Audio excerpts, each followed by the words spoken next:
Okay. Today we are appliance artisans. We are going to change a coupler, the motor coupling, on a Whirlpool dishwasher. And we're going to show you how. Read you that, Eric. Where's the old one? Does it look worn out? Yeah. I mean, let's see. The old one didn't have a metal insert? Just plastic. Where? Oh, right there? Mm-hmm. Oh, no wonder. The funny thing is, that doesn't look like it's all that worn out, does it? This one if either was worn out, yeah. So that's the, let's see the new one beside it. Oh, I see. So it has the metal insert. What happens is these couplers wear out. They're like, what kind of plastic would you call this? It's not neoprene. What is it called? I don't know. Anyway, so, okay.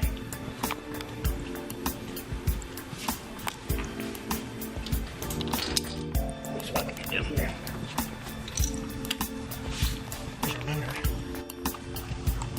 Right here is what goes over here.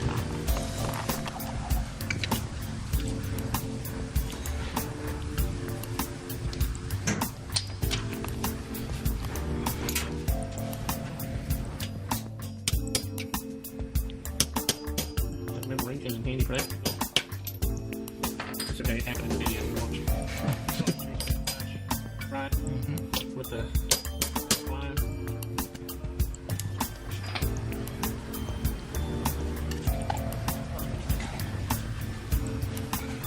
No, is this the inner spline goes on the motor?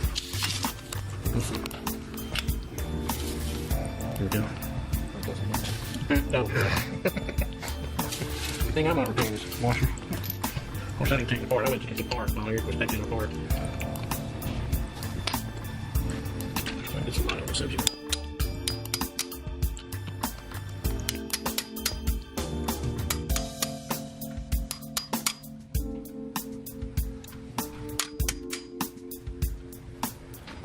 Now that's just flush with that spline.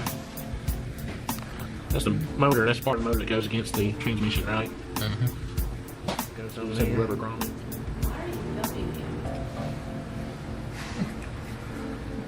I'm gonna put you in the video if you don't punish. You're the one that tore this up, okay, woman? I'm putting all your beach towels in there. Just slide the grommet.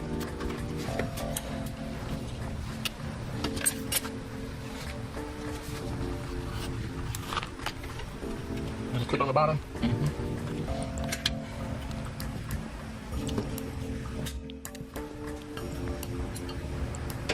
See, I thought you were able to leave the pump together. That's what I thought. I didn't see why. And Eric and I watched the video on how to do this before we did it, and instead of taking the pump clamps off and taking the pump loose, which I thought was kind of silly because you'd have water, and unless that thing was dried up, you'd have water going all over the floor. And that was the electrical nut connection right there. Yeah. And then now you just put a 1/4 inch. That's a 1/4 inch nut driver. Mm-hmm. Put the screws back in these clips. Let's see if I can get a picture. That clip just hooks over the motor or the transmission housing. Is that right? Yep. So it's just got 2 clips to hold the motor on. It's pretty simple.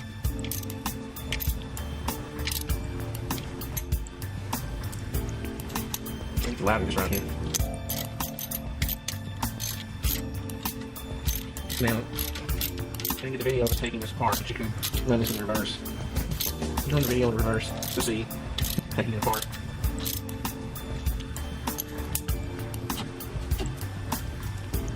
Now we're going to put the pump back on.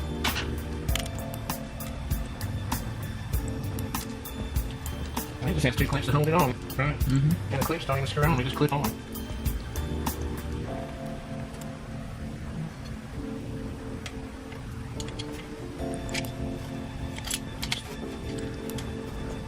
I think you take it in there 90 degrees first, or if you want to be hooked. for you. For those of you who didn't see that, you stick that clip in there, 90 degrees to the pump first, and then turn it. That's how it hooks onto the pump. And there's just one for the bottom of the pump. So really, if you ain't of a handyman, you don't need to do this. You don't need to pay a repair guy $100 unless you're just want this stuff going. So now, just have the housing. The neat thing about this is you can just leave the washer in place and get the housing on. We'll show you how that's done.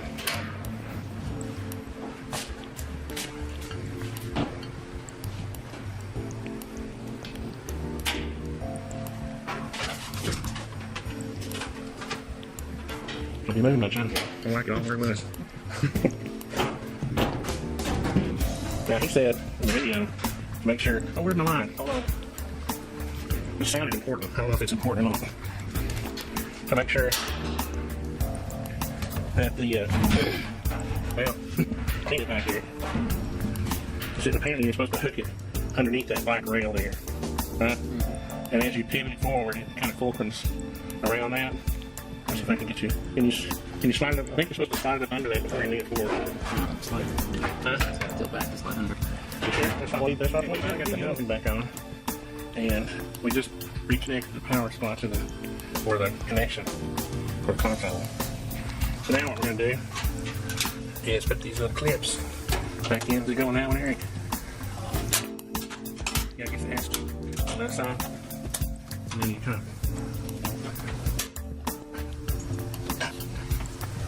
you push down on it while I hold it. And then wait. Is that right? Clips there.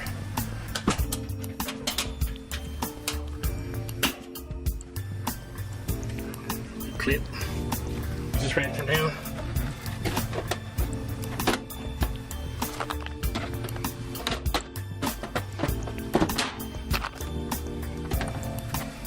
Right. So, that's right. So anyway, that's how you fix your coupler. If your washer is not spinning and you have a Whirlpool, what were those other manufacturers? You still have a little piece of plastic carry on. Oh crap, Eric. Is that the new one? No, it's the old one. I'm just kidding. Oh. What does that say? KitchenAid, Kenmore, Roper. So if you have a Whirlpool, KitchenAid, Kenmore, or Roper, and this is the model we have right here. It's been a good washer.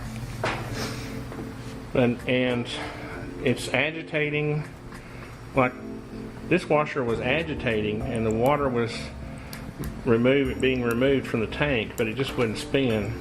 It would spin every now and then. So anyway, as I was saying, my washer would spin, it would agitate and the water would be pumped out, but it wouldn't spin all the time. So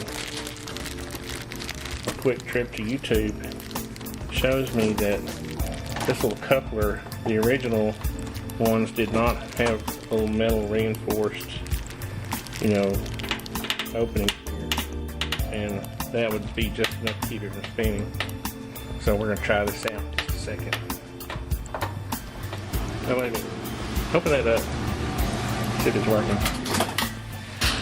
That a baby. Now the water's spinning out. Let's let it run for a second. Then we'll see if we can open it real fast to show that. Where's the little switch on the door? It's back in here. Back in there? They moved it because people were. Oh, so you can't get to it now? Yeah. What a ripoff. Now open it up. Oh man, that water's spinning in there like crazy. Alright. Thanks, Artisan Eric. No problem.